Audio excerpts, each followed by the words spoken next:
Welcome to the 5th episode of Richmond's $1 Million Startup Podcast, presented by BenX Consulting Group.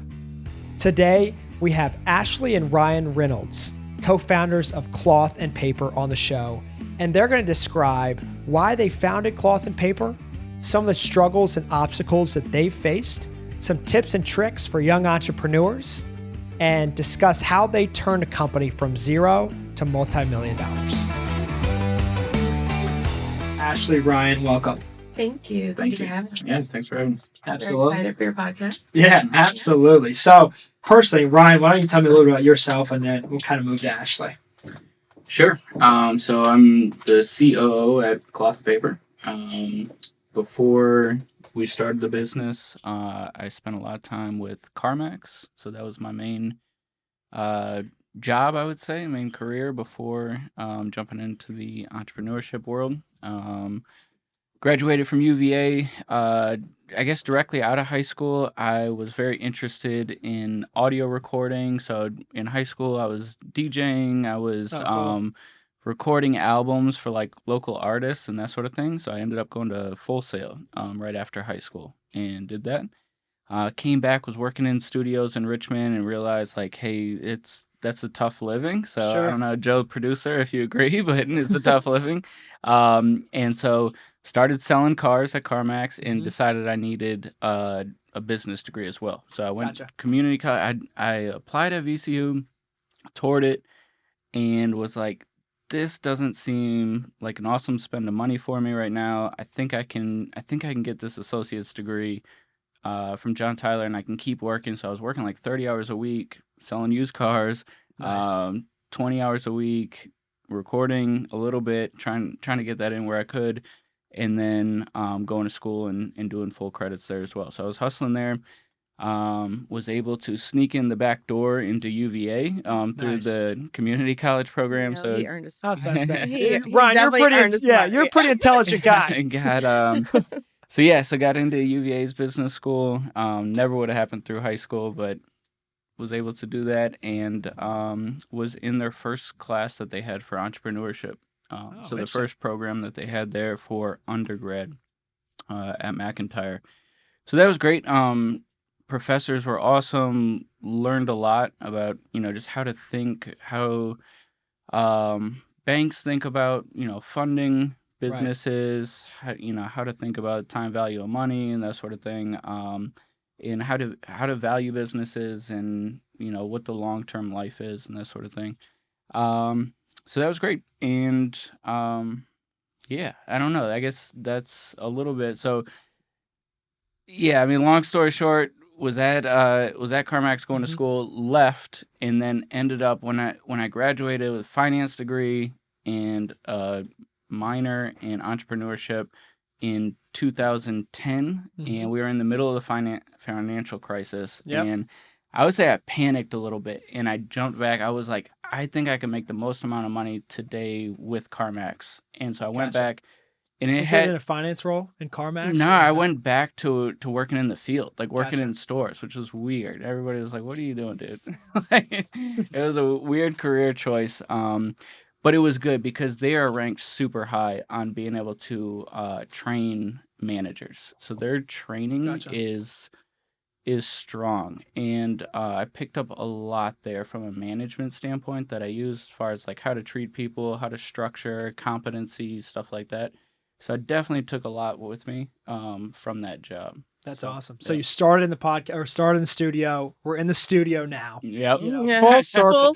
Full circle. Yeah. Ashley, why don't you go tell us a little bit about yourself? Yeah, mine's not that exciting. But kind of straight out of high school, I wanted just a big girl job. I didn't really do any kind of like weird jobs before I started Capital One. Gotcha. I was there for 9 years. Okay. Kind of everything I ever knew was Capital One. And then my last job there was like in legal compliance, and then kind of left there to follow Ryan on his CarMax journey in Raleigh. And then that's kind of where I started the business and everything got started there. So I struggle with talking about myself. I'm really good. Like if you're like, let's talk about the business, I'm like, okay, let's talk about the business. Sure. But I really struggle with talking about myself. Sure. I don't try to sell myself. And you guys are from Richmond, correct? Yep. Yes. Okay. Yeah. Gotcha. We went to high school together. We were high school sweethearts. I was going to ask how you guys met. Yeah. Okay. We went to the same like middle school and high school, and we really didn't get to know each other until we worked together at a restaurant in high school. Oh, cool. What restaurant? It's called Seasons, Gotcha. south of the James. It was kind of where across from Commonwealth 20.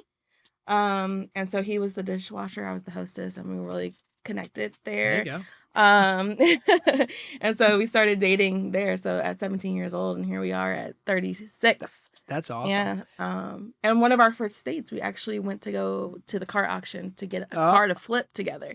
Oh. So like the entrepreneurial thing really yeah. started really early on in our relationship. That's awesome. So mainly from Richmond, and then you moved to Raleigh in 2015? Yep. Yes. Yeah, Okay. so we were already married. So we were married in 2011, 2012, so Gotcha. a while. And, just working these two kind of big Richmond corporate companies, CarMax and Capital One. So we moved to Raleigh to open the second store down there. And so when we did that, we knew we always wanted to own a business. And we were like, all right, actually just take the leap. Don't even apply anywhere else. Just figure it out. Like, let's just start a business, and was making enough to, squeak by on one salary. And so we just lived off of my salary, and we figured it out. So started on kind of where we had a couple of small businesses, and Poshmark. I was really good at the Poshmark and doing like the whole going to Goodwill and flipping clothes on there. And luckily I started on Poshmark pretty early. I got to like 500,000 followers on there. Wow. So I was making like Wow. a lot of money a month on just flipping used clothes, and had a mannequin, and then he convinced me to hire a student from UNC to help do like the customer service side of things. Okay. But yeah, that was pretty much my first stab at entrepreneurship. And then I kind of split the time between Poshmark and eBay. Mm-hmm. And so I was probably making about $7,000 a month just flipping used clothes from Goodwill. Yeah. Wow. Before cloth and paper. Before cloth and paper. Wow. Yeah. So when you guys moved down, I guess talk to me real quick about, you said that you guys both knew that you had kind of entrepreneurial spirit. When did that start? Did it start like when you were kids, when you were growing up? Yeah, we were actually just talking about this. I was definitely the kid that had, like, my parents had, like, the Sam's Club Costco membership, and I would go to school with, like, my huge 72 sticks of Airheads. Right. And, like, I didn't know it was marketing at the time, but I would literally pull one Airhead out of my bag, and, like, the class would be silent, and I open the Airhead, huge. right? Oh, I mean, you're in school selling candy. And everyone's turning around, and like, can I get one? I'm like, for 25 cents? Yeah, you can definitely have one. Yeah. So, yeah, that was probably my first, like, thing that I can recall as like entrepreneurial. Yeah, we do talk about that, because I think that you can point out the kid who's going to be the entrepreneur pretty early. And I remember it, like, we had the whole neighborhood wanted to set up a lemonade stand, right? But I'd be the one running down, getting the sign set up 3 blocks down, 3 arrows this way, and telling them, no, we can't sell for 50 cents. It's got to be $1, that sort of thing. So I definitely remember that, like, kind of going back to the recording thing, selling CDs in the hallway. And so always kind of like, I don't know, just kind of having that drive or having it kind of instilled in you. I think it's usually pretty natural for people. Yeah. So you were, Ashley, you were working through Poshmark and eBay and a couple. And then what made you guys decide to officially start Cloth and Paper? Well, I actually, during that time, I was looking for a planner on the market to kind of just help get everything organized with the whole Poshmark thing and eBay. And I couldn't really find one that matched my style. Everything was very like unicorns and rainbows, and I'm very like blacked out. I like very, very sleek looks to my, to my things. And so I just ran home after not being able to find one and just made one on Microsoft Word. And once I did that, I actually stumbled across some Facebook groups of other people that were into planning. So I was looking for other people that could like help me with planning, and I stumbled across some Facebook groups. And then I started showing my planner and how I was planning, and people started asking about like, hey, where did you get that planner? And so I told them, and then it kind of started from there. Microsoft Word. That's awesome. A big no-no. So the first product was Microsoft Word For design, sure. and it was just a planner, just like a daily, weekly planner. It was just a daily planner spread that had like priorities, a time slot, section for notes. The pages for a planner, not pages for a planner. Yeah, Gotcha. Because you can only do so much on Microsoft Word. So yeah, if you scroll back really early in the Cloth and Paper Instagram feed, you'll see like those Microsoft Word. I won't delete them. They're kind of like nostalgic at this point. But yeah. Yeah, and a lot of people, like, if you haven't spent any time in there, like, people don't understand how passionate, like, niche this, like, community is. So when she's like, I was on Facebook groups, there are, like, Facebook groups with tens of thousands of people, mainly younger women that are on there just showing, essentially making a daytimer, a planner into artwork. So stickers, highlighter, how strategic can you get, all those types of things. And it kind of crosses like crafting a little bit, but definitely something that people get super passionate about, and that's what's kind of rolled the business. And I think what I was posting was standing out a little bit more because when the time that I kind of entered those groups, like everything was, like you said, everything was stickers, everything was like bright pink and bright orange, and here I was like posting about Valentine's Day with like a black heart sticker, and like, it just wasn't the norm. And so I got a lot of eyes on me from just the visuals of what I was. Just being a little different and creative. Right. Gotcha. So walk me through, in 2015, you guys started Cloth and Paper through Microsoft Word. And then now you're obviously on the Inc. 5000. You guys are crushing it. And it's been great, even from my perspective, to watch you guys the last couple of years. So walk me through the first few steps you took from 2015 starting it to, oh, wow, this is like a legit viable business. Yeah, good question. Well, I remember we were in Raleigh, so the business was out of our spare bedroom in Raleigh for probably a year or so, and I think Ashley did a really nice job of using those Facebook groups to get momentum. I mean, she built the first website in Ecommerce herself. Quickly figured out that a subscription model would be a really nice add-on, so it added additional revenue stream, which the subscription side of the business is always made up about 35 or 40% of the business. Gotcha. And she did a nice job of growing it organically from there. So grew without any ads, just Instagram, Facebook, a little bit of YouTube here and there. For the first 3 years, we didn't use any paid advertising. It was all organic marketing. Wow. And all of that, so between sales, Instagram following, it just all felt like exponential. Like, even when it's small, you start at 1,000 followers or 100 followers or something like that, you can feel that momentum and that growth, and like it felt like real, or that it could be something very soon. You know what I mean? So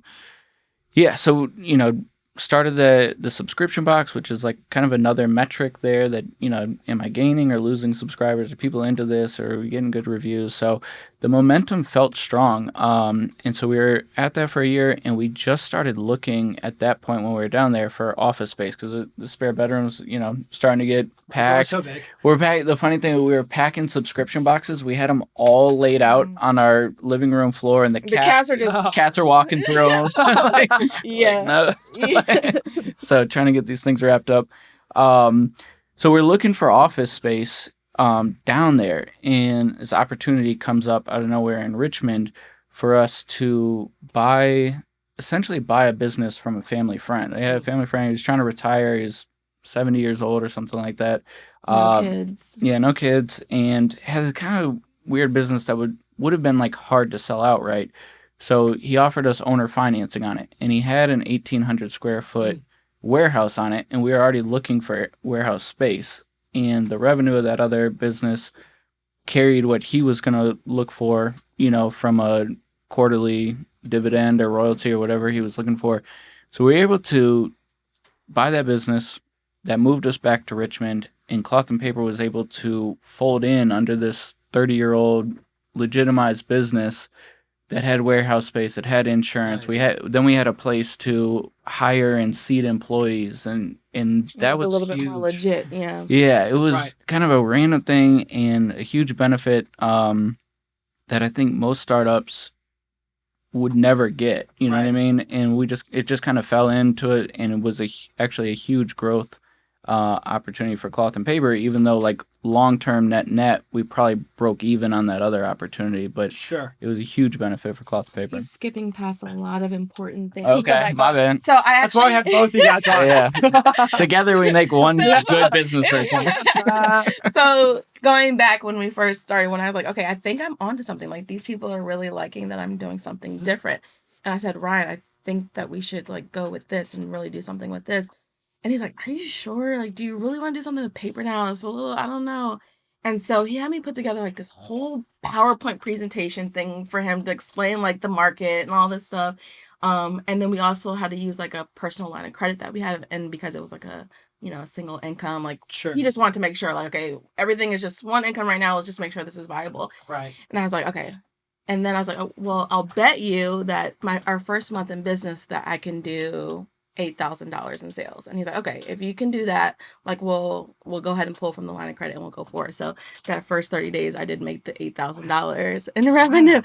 I'm going to prove you wrong. That's one thing I'm going to do, is prove you wrong. I love it. So yeah, that was the start. Oh, that's awesome. So what would you guys say, especially in the first couple of years of opening cloth and paper, what were some of the biggest challenges that you guys faced or encountered? What do you think? The first couple of years? Is that what you said? Exactly. Getting it off the ground, getting it up and running. What were some of the biggest challenges? When I look back then, I can't, nothing feels like a challenge back then. Like I feel more so challenges now. Now that you're bigger, like you feel the challenges now. Like then I'm like, oh my God, those were the days. Like those were the great. Yeah. Great I mean, times. that's funny. I mean, we've always, well, especially in the first few years, try to run a lean business, as lean as possible. And I think if you do that, you avoid a lot of challenges, right? Mm-hmm. So if you don't take on like the pressure of having debt, if you can avoid taking on debt, if you can, avoid some of those things, trying to grow too quickly, getting too big of a space to lease and that sort of thing. Hiring too many people early on. Yeah. To Ashley's point, it's funny. It's like, when you ask that question, it almost feels cloudy, right? Because the last 2 years have been so much harder than the last, or than starting in the first four. Yeah. Okay. I was like, man, I'll take the startup phase any Yeah. day. Like, Gotcha. that felt easy Yeah. compared to navigating the market over the last 18 months, I would say. Got it. So what switch flipped then? Like, last 2 years, 18 months, you said like now there's more challenges than ever before. And I assume there is. You guys are bigger now than you were 7 years ago. You have a lot more employees than you did 7 years ago. Is it just employee management or what are some more of the challenges? Yeah, so it was the turning point was COVID, right? And so since inception, when we started in Raleigh, the entire time from 2015 through 2020, we grew at 100% year over year. So we doubled sales every single year, starting in like 2015, 2016, until we got to March 2020 when COVID hit. Mm-hmm. So we're running around. So everything's starting to shut down, and we're running around. We ran to Walmart. We were like buying all these supplies. We haven't told anybody this. We were buying all these supplies. We thought we were gonna have to send all our employees home, and we were gonna live in the warehouse and ship packages ourselves from the warehouse. So how many employees were you at that point? We were at like 10. 10, Mm-hmm. okay. 10 or 12 in the beginning of March. By December 2020, we were at 40 employees.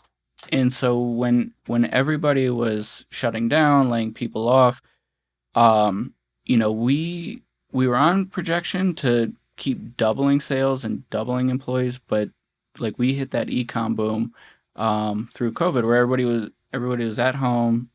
A lot of people kept their job, especially in our customers.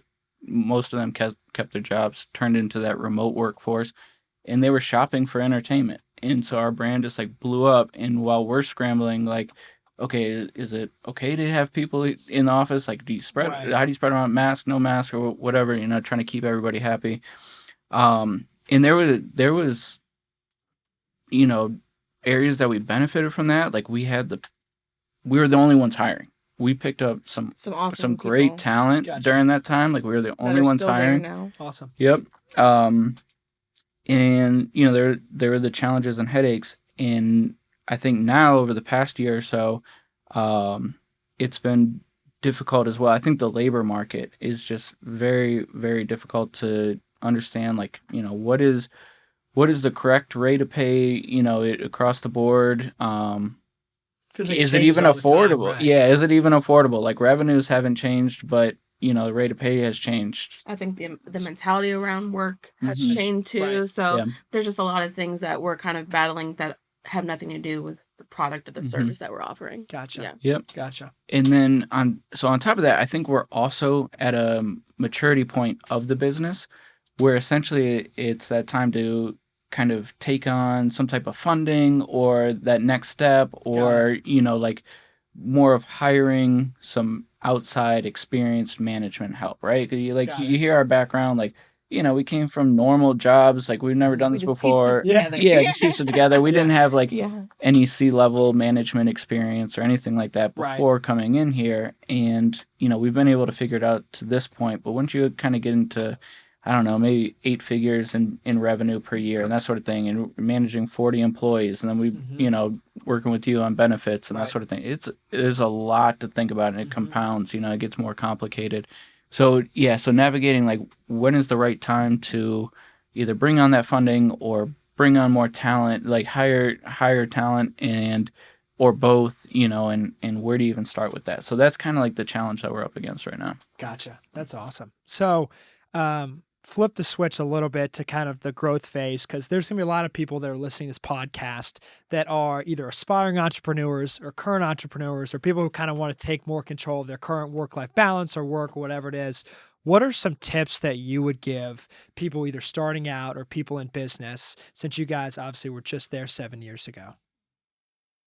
I would say give it 110%. I mean, especially when we were starting, 80 hours, 90 hours a week. I mean, even now, we probably still do 60 or so, just because we just love business and we care about it and we want to continue to see it grow. But yeah, like, entrepreneur, everyone just wants to like take the vacations whenever they want to, and they just want to drink Mai Tais on the Yeah, beach. no, that's it's not realistic to, especially if you want to grow a successful business. You really got to be 100% hands-on. Gotcha. Yeah, I agree with that. I think the fact that Ashley was able to work full-time on the business when it really only needed one person, right? And if you can figure out a way to do that, whether you have a partner or you can live in your mom's basement or whatever it is that is going to be able to afford you to put in 40 hours plus per week starting off. I don't know. I've tried to start businesses, splitting my time, 10 hours here, 20 hours on that one. It never works out. It never works out. Like, you can do that when you're the man and you have 50, 100 employees and you are in good employees, and and you're telling people what to do. But my belief is starting off is like the side hustle thing. That's cool for extra income, but if you're trying to grow a business, you have to be all in. And then I would say as important as that is running a lean business for as long as you can. I know Ryan and I, like, we lived in a 700 square foot apartment, even on year 5, just trying to invest every extra dollar that we could into the business. So we weren't out here like buying Mercedes and like Jaguars and like balling out on a crazy house. Like, we're like, we want to have as much fixed expenses as possible, had $1,000 rent, and that's it. And then we just got our first house like 2 years ago. So that's awesome. And I think that's kind of what you said is so important, because I think a lot of people who aren't business owners or are trying to make the step like, whoa, once I make $1 million in revenue, we're good. I'm going to drink Mai Tais on the beach in a beautiful home, and we're good to go. More money, more problems, right? Yeah, it's a real thing. Yeah. Right. That's awesome. Well, those are some great tips. One of the things that I'm personally curious to ask you guys, and I know probably you get this question a decent amount, is work-life balance. And specifically for you two, because obviously you're married, you guys both are so involved with the company. So talk to me about kind of any structures you guys put in place or how you guys make it work, obviously running a successful company, being married, and everything that goes along with that. Nice. We just ran into a high school friend last night, and he was asking us the same thing because he just started a business with his wife. But we told him, like, we just really enjoy and love business, and so even when we're hanging out and there's a happy hour, we're still talking about business. But we do set certain times, aside for just us. Like Fridays, every Friday is our date night. Nice. We put together some type of date night theme. Each one of us takes turns.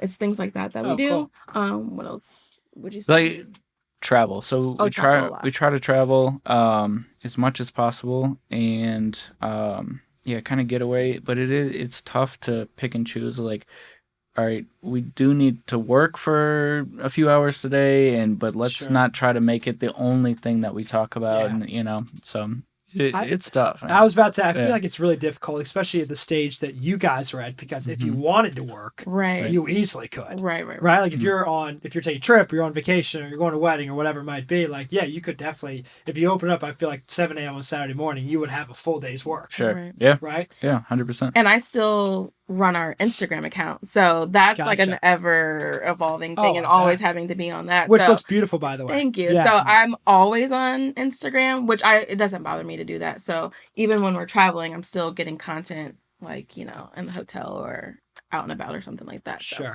Sure. Awesome.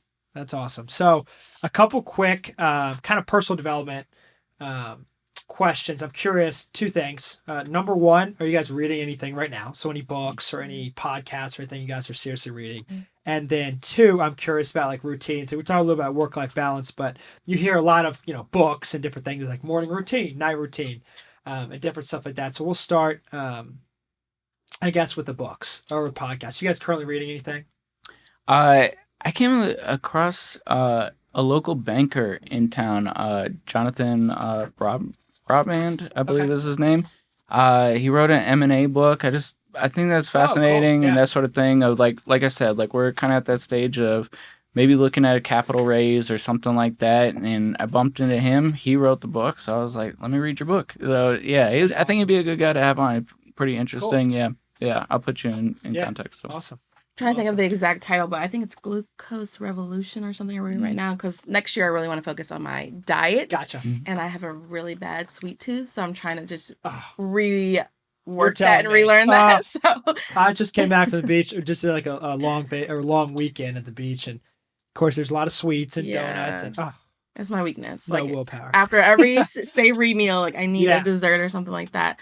So I'm doing that, and then we're always listening to like Joe Rogan or something like that in the car. Podcast that I'm really into right now is Patrick Bet-Davids. Are you familiar with him? No. Man, good entrepreneur. He's got just, in my opinion, good takes on business, on the economy, on politics, and he's always got he gets really good guests too. So it's I'll check it out. Awesome. Yeah. So that's what I've been listening to most recently. So awesome. Well, awesome. And then as far as do you guys do any like morning routines, night routines, anything along those? I would say this is where we kind of see the personality. Like she's creative and I'm a little bit more rigid. So yeah, I'm up at 4:45, get about hour of work in, 45-minute workout, cleaned up, and then on my way to the office after that. So that's my routine. What's your go-to workout? So I've been doing a little bit better on trying to follow a program. So on like, this sounds so corny, but on the Beachbody app, 645, this dude Amala, it's a pretty good workout. You get a pretty solid workout in 45 minutes, and he stretches, which if I don't stretch, like my golf game is already bad. If I don't stretch, he's lying, by the way. He's lying. I can't. It's plus and minus 20 strokes. How flexible I am that week. So doing that Peloton app, or picked up this new program. V-Shred is kind of interesting. Okay, cool. So it's like a 90 well, you look good. thing. I don't feel too good. You do look good. No, so that's kind of go to on the workout side. But I'm like 6:45, wake up, 7 o'clock, wake up, and then I just need like 30 minutes to myself. Just quiet, like no one. Are you a coffee person? Yes. Yeah. That's definitely the first thing. I'm trying now to do 8 ounces of water before I have my coffee. That's my whole thing, to try to get my water in. Then coffee, and then I'm going straight to emails. Straight into work mode. I hear you. Yeah, I'm a person myself. I'm trying to, as far as morning routine, I'm training for a half marathon. Oh, cool. Awesome. And I have, it's a lot easier. Me and one of my buddies who's done it a few times, he just kind of gave me a workout plan. And man, that has been so much easier to stick to, just by like, all right, Monday, like to this morning, wake up, I know what I need to do. Right. Because a lot of times just working out, from even me included, I've worked out for a long time. It's like, I don't even know what I'm going to do today. Yeah. Right. How long are your workouts typically? So they're typically anywhere between 30 minutes and an hour for now. Nice. Very good. We're in week 3 training. So it's a 14-week program. So the next kind of week 6 is really where it starts to kick in a little bit awesome. Harder. Oh, cool. So wish me luck. Yes, luck I can I'm with you. Where's the marathon going to be? Here in Richmond, the half marathon. Yeah. Oh, nice. So we're going to run it here in Richmond. Nice. But yeah. Well, thank you guys. I just want to say there's been some great tips and everything that you guys have given. I think it's really going to be helpful to a lot of people. I'm going to end it with 2 final questions. Mm-hmm. Okay. One is a personal question. Mm-hmm. Okay, so everyone strap in. Is this the tearjerker? This is. So, personal question, and you'll answer, and then you can answer. Same question. Who has been and is currently the most influential person in your life? Well, I always say that I don't have one. Oh, you don't have one? That I really...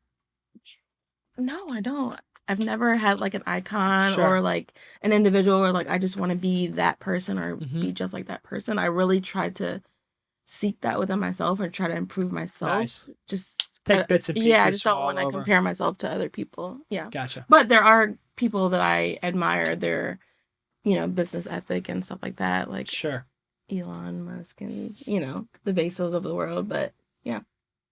Interesting. Yeah, I don't know. Well, one thing that we do talk about is that we're lacking a mentor. Gotcha. And I think we should have had a mentor 5-6 years ago. We just never found the right person or had the guts to ask the right person or something. So that's a recommendation. It's something we haven't done right that I would recommend for everyone or somebody that we're hoping to pick up. But I feel like we've also been each other's kind of like barometer. Oh, well, I was about to say, you guys have been in kind of a unique or distinct spot because you guys have each other to kind of, a lot of times it's just either one person starting a business or 2 people who don't really know each other. And so it's tough to get personal outside of the business realm. Right. Yeah. So you guys, it sounds like you're in a good situation though. Yeah. But I also, I admire a lot of the like Instagrammers and YouTubers that are making like really big businesses out of of just being themselves. Like to me, I admire that more than some of the other like small businesses around. Yeah. And that's a good segue. If you want to donate to this podcast, please do. What's your Cash App? We'll create a Venmo account specifically for it. So. Oh, that's great. Last question. How can the viewers and listeners here support you guys? Yeah, check us out on Instagram at cloth_and_paper.